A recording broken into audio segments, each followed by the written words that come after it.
camouflage. They're usually sort of dark brownish colored.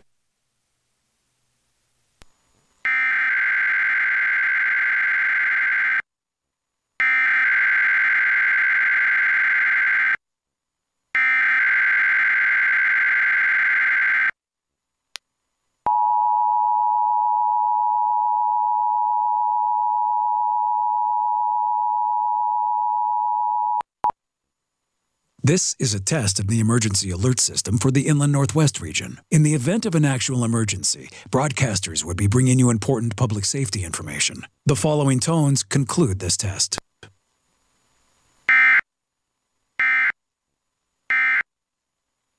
It's the inflated sac that helps it make the sound. And it's basically a mating call. They're just calling for mates.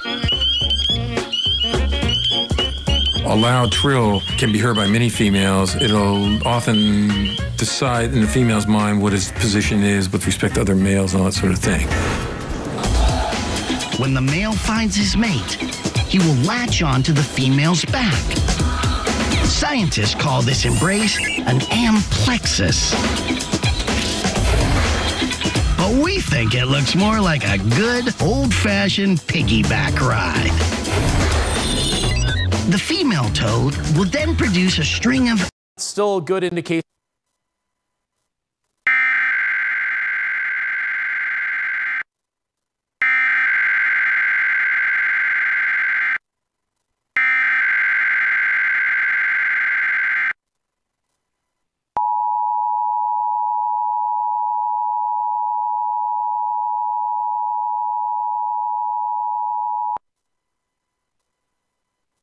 This is a test of the emergency alert system for the Inland Northwest region. In the event of an actual emergency, broadcasters would be bringing you important public safety information. The following tones conclude this test.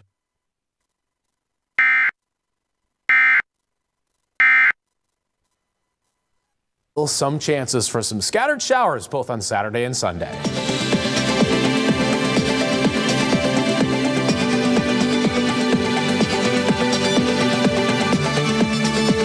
Is the place where you can get what you need. Jeremy, it's weather. For Mark, it's verify. For me, it's investigations. Whitney Ward is among the best investigators I've ever worked with. Whitney is investigating something, you are always going to get more to every story. When it comes to Whitney Ward, she's the best at what she does. She can take a story that we might have heard 10 different times and then tell it in such a way that gives you more information and more emotion. Together as a team, we know that every single day, in every single story, we're going to bring you more to every story. Big Tobacco thinks that